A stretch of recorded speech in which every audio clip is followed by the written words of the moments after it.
Dr. Nara Patel wiped sweat from her brow as she studied the peculiar readings on her ground-penetrating radar. The Sahara's merciless sun beat down on her research station, but she barely noticed the heat anymore. After 3 months of studying the unusual crystalline formations beneath the sand, she had grown accustomed to the desert's harsh embrace. "Dr. Patel, you need to see this." Rashid, her young research assistant, called from the excavation site. His voice carried an urgency she hadn't heard before. Nara grabbed her tablet and hurried over, her boots sinking slightly into the sand with each step. The excavation had revealed something extraordinary, a massive crystalline structure that seemed to pulse with an inner light, its surface etched with patterns too precise to be natural. "The energy readings are off the charts," Rashid said, holding up his scanner. "And look at these patterns. They're changing."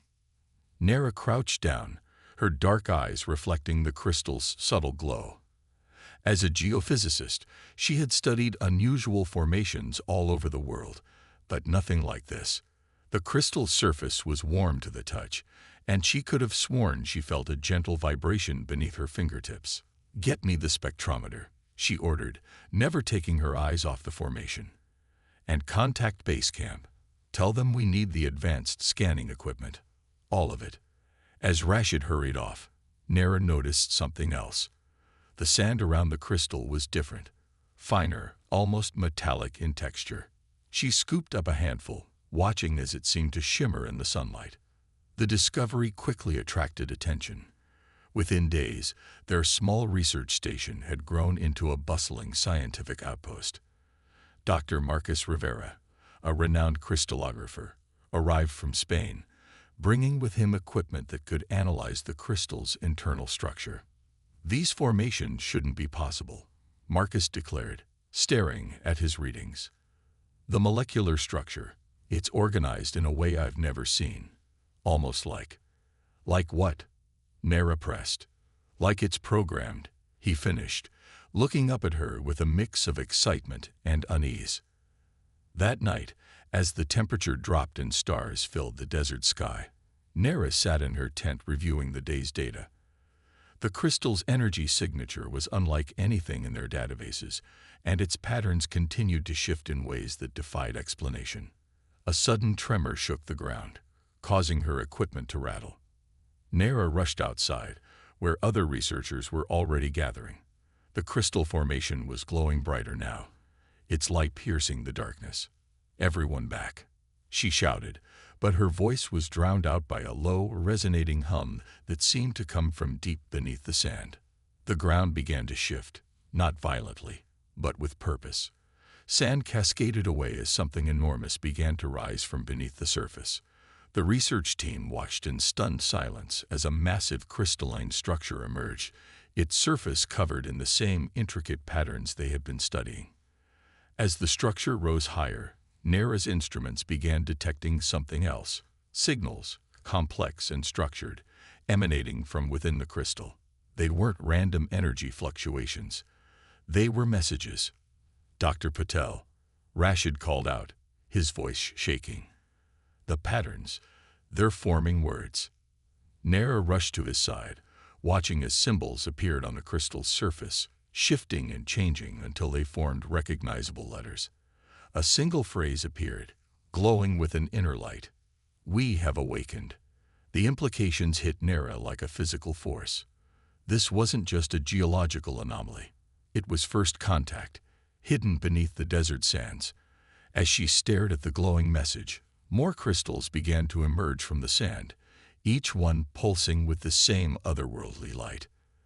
The night air filled with a chorus of humming as more structures rose, creating what looked like a crystalline city emerging from the earth. Nara's scientific mind raced with questions, but one thing was certain. Everything they thought they knew about Earth's history was about to change. Military helicopters appeared on the horizon, their spotlights cutting through the darkness. Nara knew the world would soon descend upon their discovery, but for now, she stood transfixed by the beauty of what they had unearthed. Humanity's first contact wouldn't come from the stars above, but from deep beneath the earth itself. As dawn approached, the crystal structures continued to grow, their light rivaling the rising sun. Nera began documenting everything, knowing that these first hours would be crucial. Whatever intelligence lay within these crystals had chosen this moment to reveal itself, and she was determined to understand why. The desert wind carried whispers of change across the dunes, and Nera Patel's. The sun rose over a transformed landscape. Where there had once been endless dunes, a crystalline metropolis now stood, its spires reaching toward the sky like frozen lightning. Dr. Nera Patel watched as Colonel Donovan's security teams established a perimeter around the site, their weapons pointed at structures they couldn't possibly understand. "This is a first contact scenario, Colonel," Nera argued, frustration evident in her voice. "We need scientists here, not soldiers." Colonel Donovan, a weathered veteran with steel-gray hair, gestured at the crystalline structures. "Those things just emerged from nowhere, Doctor. Until we know their intentions, we treat this as a potential threat." A new voice joined their discussion. "Perhaps we could compromise." Dr. Yuki Tanaka, the renowned xenolinguist who had arrived hours earlier, approached them. Her presence had been requested the moment the crystals began displaying written communication. "The military maintains their perimeter," Yuki continued, "while we establish peaceful contact. These beings chose to reveal themselves. That suggests a desire to communicate." Before anyone could respond, the nearest crystal structure pulsed with light. Symbols appeared on its surface, flowing like liquid light before resolving into English text.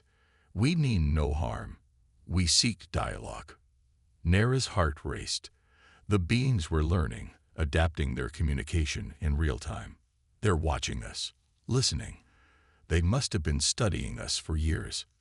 Yuki stepped closer to the crystal, her equipment recording every fluctuation in its light patterns. "The speed at which they've mastered our language is remarkable. The question is, why reveal themselves now?" The crystal's surface rippled, responding to Yuki's question. "Necessity drives us. Time grows short." Colonel Donovan's hand tightened on his weapon, but Nera moved forward, standing beside Yuki. "What necessity? How can we help?" The response came not in words, but in images that appeared within the crystal's translucent surface. They showed a vast network of crystalline beings, spanning the globe like a nervous system. But parts of the network were dark, damaged. "We are failing," the crystal communicated. "Earth's changing climate affects our deep sanctuaries. We need humanity's help to survive." Yuki's eyes widened as she processed the implications. "They're not invaders. They're refugees in their own home, and we're their last hope." A new figure approached, Dr. Marcus Rivera, carrying his latest analysis results.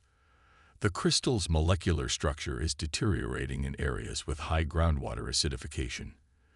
If they're a silicon-based life form, changes in Earth's geology could be catastrophic for them." Nera felt the weight of responsibility settling on her shoulders. These beings had existed alongside humanity for countless years, and now their survival depended on cooperation with a species that had unknowingly pushed them to the brink. The crystal pulsed again, projecting a three-dimensional map of their network. Red areas indicated failing sections, spreading like a disease through their crystalline web of life. "How long?" Nera asked, dreading the answer. "Decades at most," the crystal responded. "Without intervention, our network will collapse. We offer knowledge in exchange for salvation." Colonel Donovan stepped forward, his expression softened by understanding. "I'll contact command. This goes beyond military jurisdiction. We need international cooperation." As if in response to his words, the crystal matrix expanded, revealing more of their vast civilization. Images showed technological wonders beyond human comprehension. Clean energy systems, advanced materials, medical breakthroughs. "All this," the crystal communicated, "we share freely. But time is precious." Yuki began establishing a more structured communication protocol, working with the crystals to create a shared language that could convey complex scientific concepts. Nera focused on understanding their biology, while Marcus studied their deteriorating structures. As night fell once again over the desert, the crystalline city glowed with an inner light that rivaled the stars. Nera stood at its edge, watching as military vehicles were replaced by scientific equipment.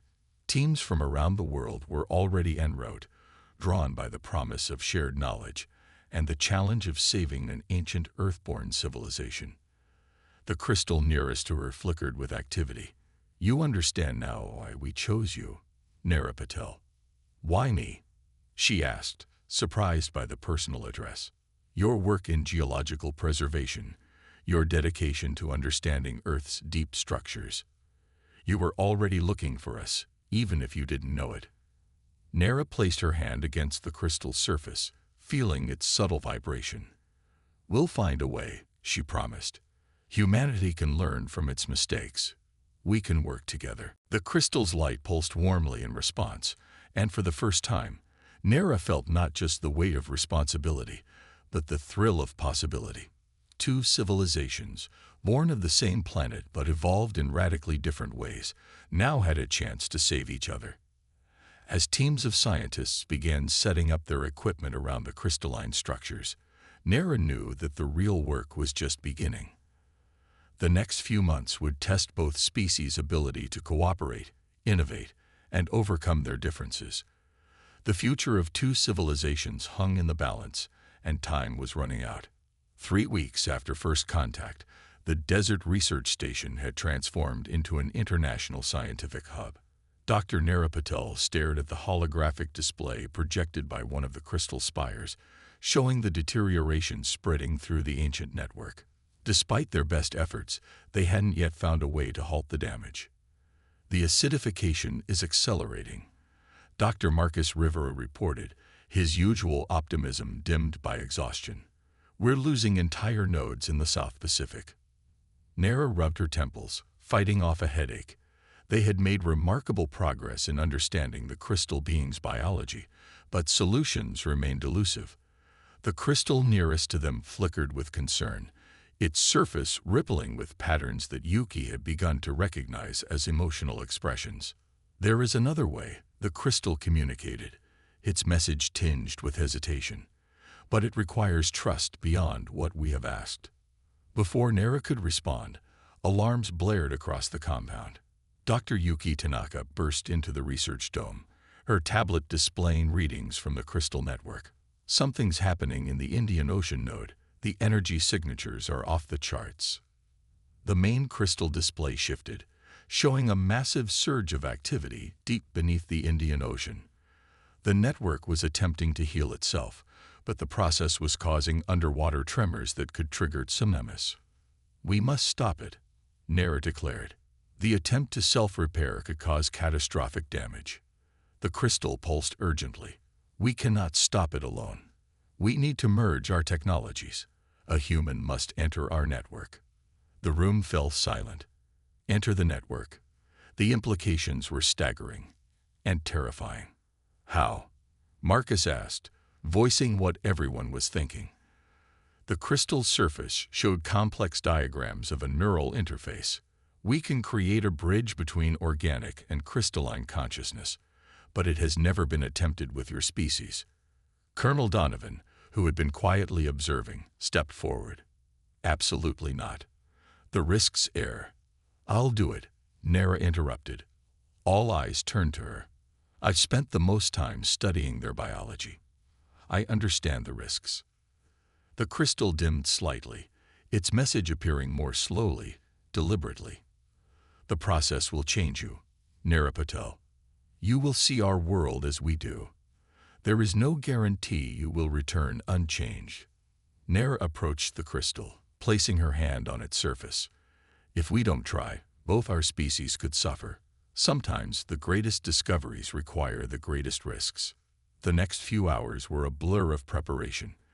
A crystalline chamber was grown specifically for the interface, its interior lined with delicate neural tendrils. Yuki worked frantically to ensure their communication protocols would remain stable during the merger, while Marcus monitored the chamber's formation. "The tremors are increasing," Colonel Donovan reported, watching satellite data of the Indian Ocean. Whatever you're going to do, it needs to be soon. Nera stood before the chamber, now dressed in a specially designed suit embedded with crystalline conductors. Her heart raced, but her voice was steady as she addressed her team. If anything goes wrong, destroy the chamber. Don't risk the entire network. Yuki grabbed her hand. Come back to us, Nera. The chamber opened like a flower, and Nera stepped inside.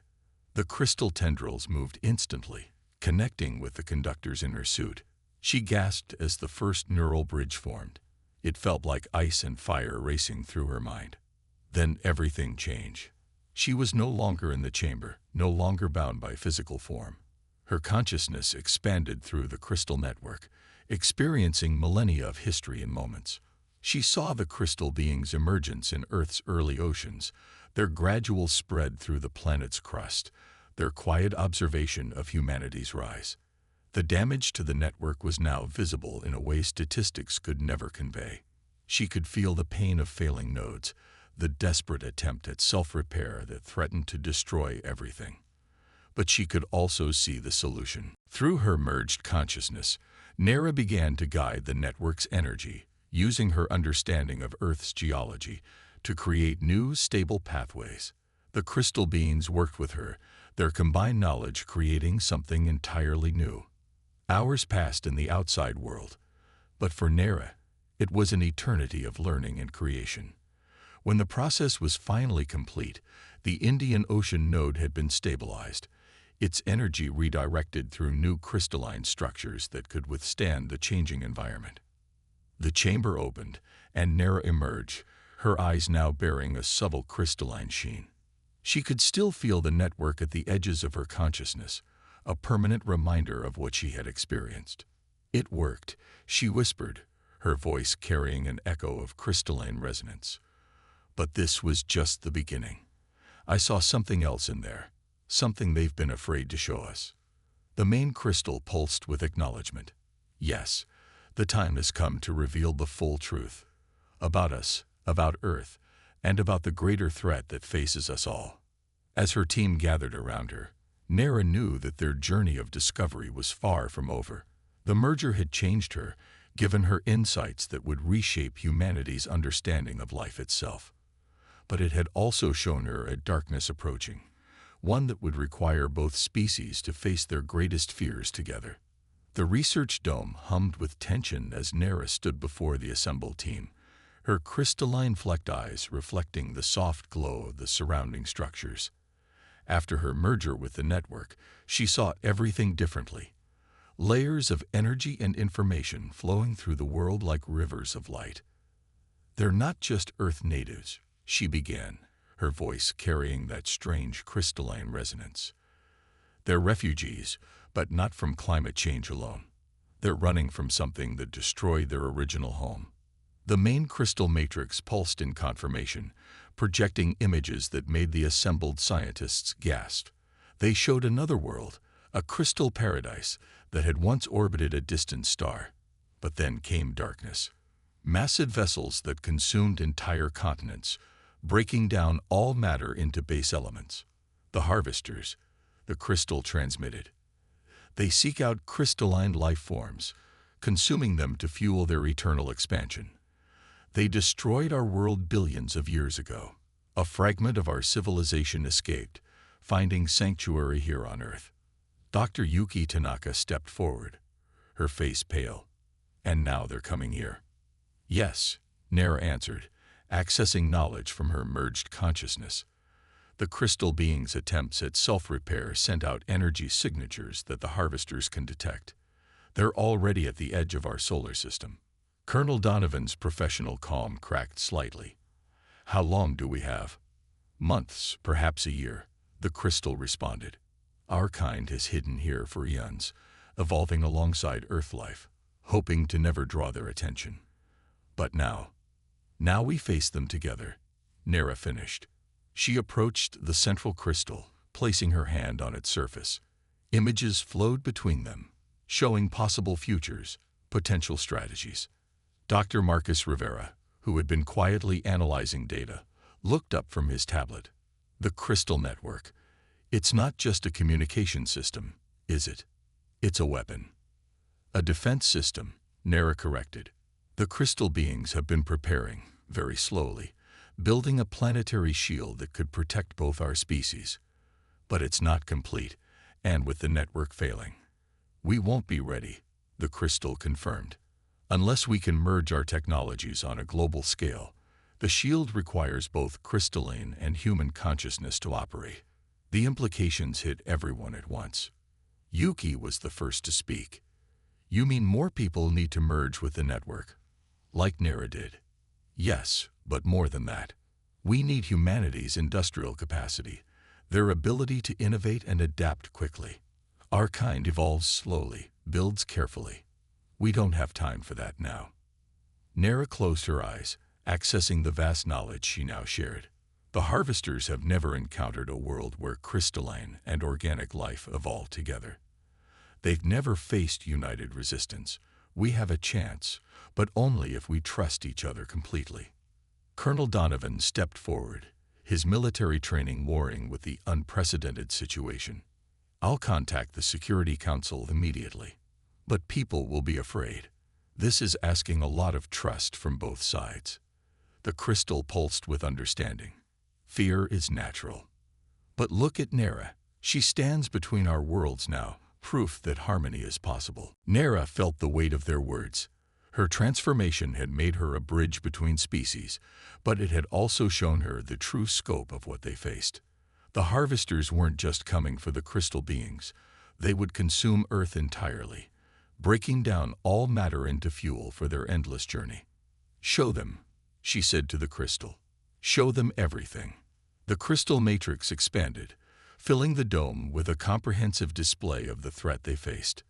It showed the harvesters' path of destruction across galaxies, the worlds they had consumed, and the few that had managed to resist. We need volunteers, Nera announced. People willing to merge with the network like I did. Scientists, engineers, strategists, anyone who can help complete the shield.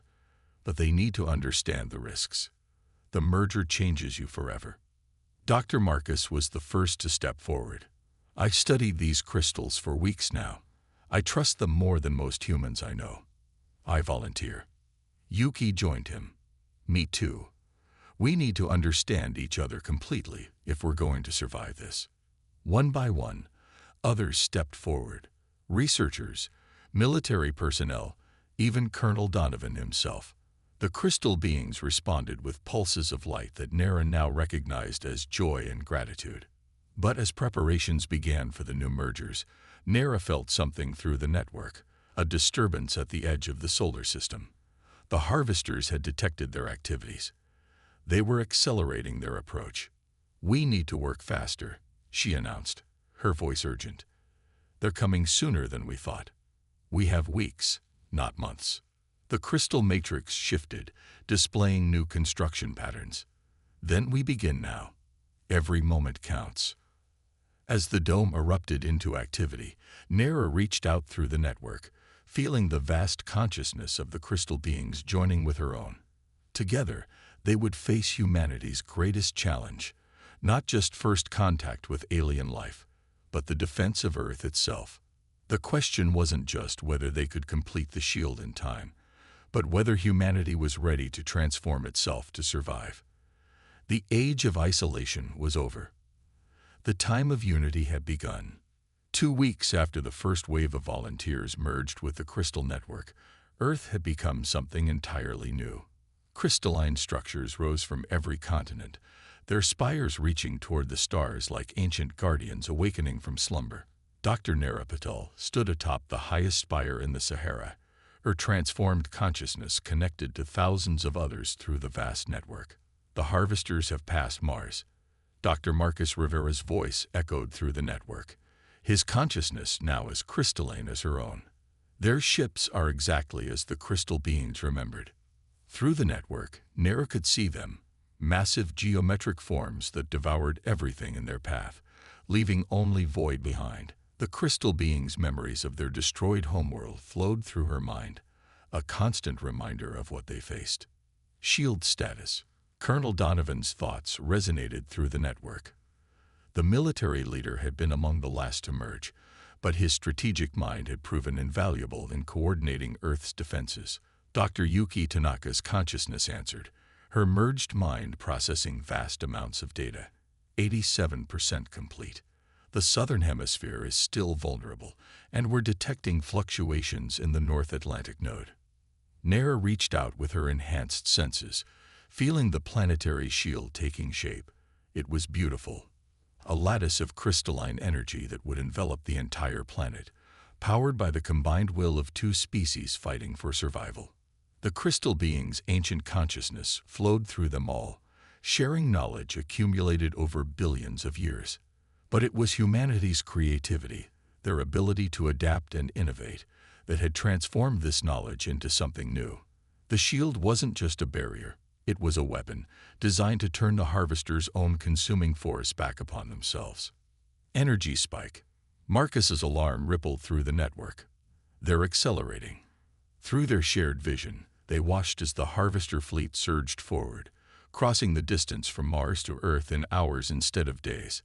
They had detected the shield's construction, and were moving to stop it before completion. We need more time. Yuki's thoughts raced. The southern nodes aren't ready.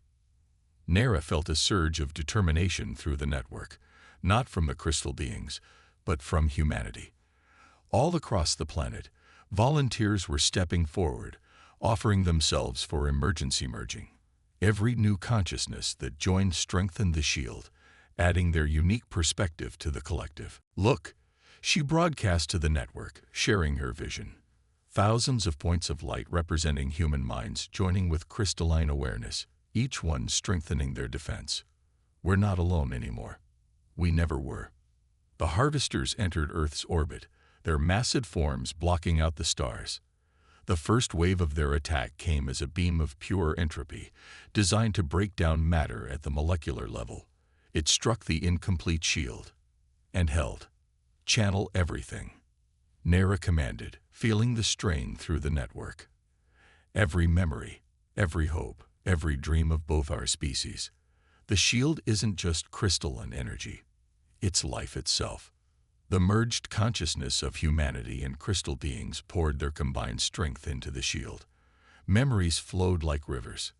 The crystal beings' ancient journey through space, humanity's first steps on the moon, billions of years of evolution and growth and hope, all focused into a single purpose.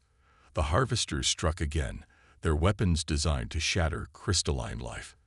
But they found something they had never encountered before. Crystal and organic life merged into something entirely new, each making the other stronger.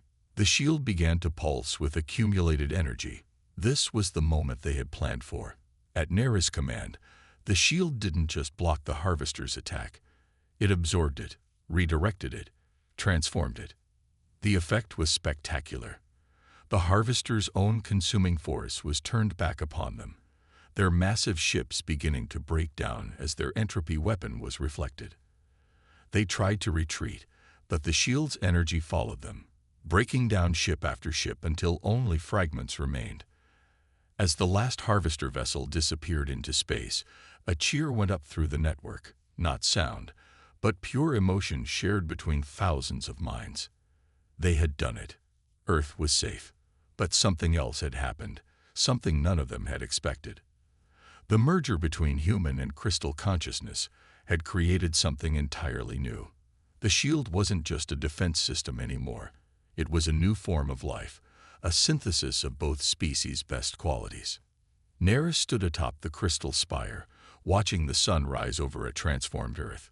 Crystal structures now existed in harmony with organic life, their combined presence creating new possibilities neither species had imagined alone. What do we do now? Marcus asked through the network, his thoughts tinged with wonder.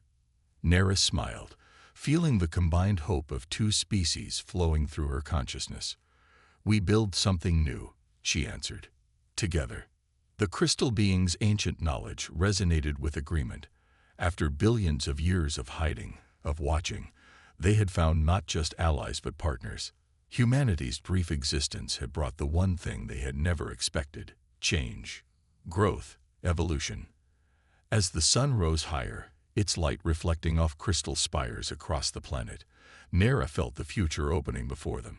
The harvesters had sought to consume life, but in doing so, they had forced life to evolve. Earth was now home to something unprecedented, a true fusion of organic and crystalline existence. Through the network, she felt the first stirrings of new growth, new possibilities. The merged consciousness of both species was already reaching outward, ready to explore the cosmos with their combined strength. The end of one journey had become the beginning of another, and this time they would face it united.